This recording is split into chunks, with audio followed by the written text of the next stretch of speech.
Ready start. Trump की वापसी के बाद आर्थिक नीति में नाटकीय बदलाव हुए हैं, जिनसे कई देश चिंतित हैं। नए प्रशासन ने चीनी, मैक्सिकन और कनाडाई आयातों पर व्यापक टैरिफ लगाए हैं। इसमें यूएस मैक्सिको कनाडा समझौते USMCA के तहत आने वाली वस्तुओं पर पहले रोक लगाई गई, फिर हटाई गई और बाद में अस्थायी छूट दी गई। जवाब में कनाडा और मैक्सिको ने प्रमुख उद्योगों पर टैरिफ की घोषणा की। ट्रंप हर किसी पर टैरिफ के बदले टैरिफ लगाने की कसम खा रहे हैं। चूंकि विश्व अर्थव्यवस्था पर अमेरिका का सबसे ज़्यादा असर होता है, इसलिए इन अचानक और अप्रत्याशित नीतिगत बदलावों ने वैश्विक मंदी की आशंका बढ़ाई है। शेयर बाजार में बिकवाली शुरू हो गई है। इसकी शुरुआत खुद अमेरिका से हुई। वास्तव में ट्रंप की व्यापार नीतियां विदेश से ज़्यादा खुद उनके देश को नुकसान पहुंचा रही हैं। हालांकि उनके कुछ कदम फ़ायदेमंद हो सकते हैं, जैसे घरेलू सेमीकंडक्टर मैन्युफैक्चरिंग को बढ़ावा देने की कोशिशें, लेकिन उनके अनिश्चित नीतिगत बदलाव अमेरिका की आर्थिक स्थिरता को खतरे में डाल सकते हैं, उसकी प्रतिस्पर्धात्मकता को कमज़ोर कर सकते हैं।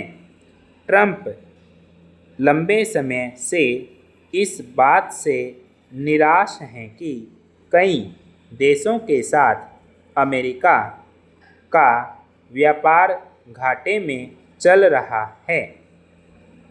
प्रधानमंत्री नरेंद्र मोदी के साथ अपनी बैठक के दौरान उन्होंने विशेष रूप से भारत के साथ अमेरिका के 45.6 अरब डॉलर के व्यापार घाटे के बारे में चिंता जताई थी। जवाब में मोदी ने अमेरिका से ऊर्जा आयात बढ़ाने का वादा किया, लेकिन यह जरूरी नहीं कि हर व्यापार संबंध संतुलित हो।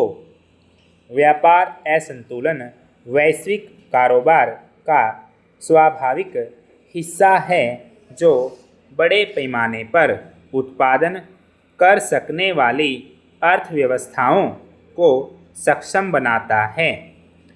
इससे अंततः सभी देशों को फ़ायदा होता है। लोगों के बीच रोज़मर्रा के लेन देन के बारे में सोचें। मान लें कि आदम पड़ोस में स्थित हवा की दुकान से किराने का सामान खरीदता है। हवा उस पैसे को विभिन्न दुकानों और ऑनलाइन प्लेटफॉर्म पर खर्च करती है। अब कल्पना करें कि एक दिन आदम गुस्से में हवा की दुकान पर पहुंचकर कहे, मैं तुमसे इतनी चीज़ें खरीदता हूँ और तुम मुझसे कुछ नहीं खरीदती। फिर वह अपने व्यापारिक संबंधों को संतुलित करने की मांग करने लगे।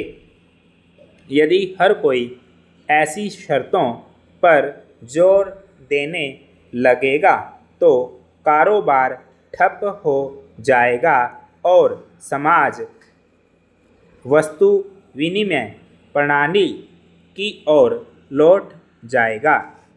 हालांकि हर देश के साथ संतुलित व्यापार के लिए प्रयास करना संभव नहीं है, लेकिन अमेरिका का कुल व्यापार घाटा चिंताएं पैदा करता है। इस साल की शुरुआत में घाटा 131.4 अरब डॉलर के सर्वकालिक उच्च स्तर पर पहुंच गया।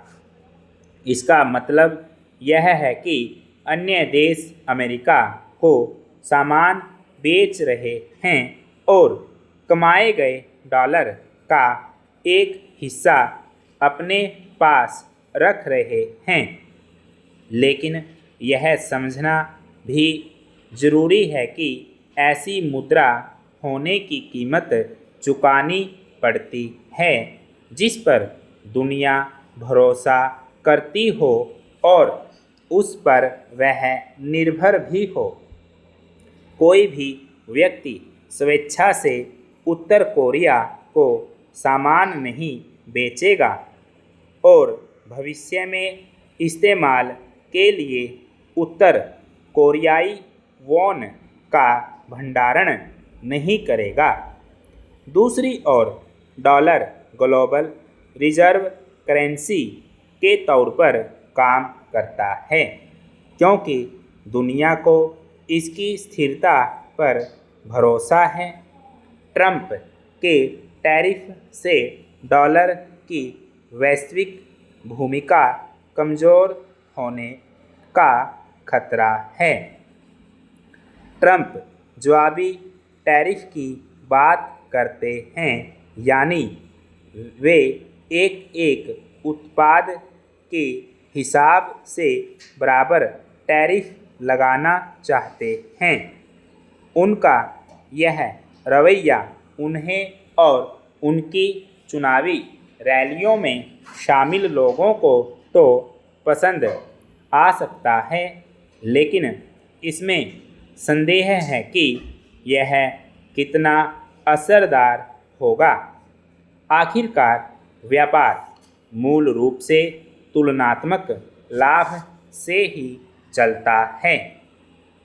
इसका मतलब है कि जिस उत्पाद को एक देश व्यापारिक साझेदार को निर्यात करता है, वह साझेदार को आयात किए जाने वाले उत्पाद से अलग होना चाहिए।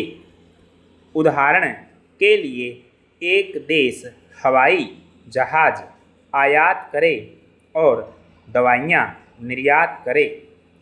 इस प्रकार किसी खास वस्तु पर दूसरे देश के आयात शुल्क जितना शुल्क लगाना निरर्थक होगा, खासकर तब जब अमेरिका पहले ही उस वस्तु का आयात पर्याप्त मात्रा में न करता हो।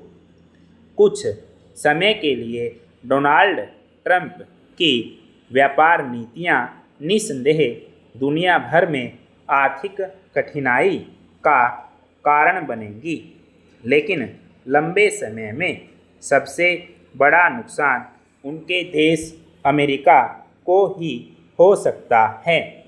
मेक अमेरिका ग्रेट अगेन के फेर में ट्रंप कहीं दूसरे देशों को ग्रेट न बनाने लगें।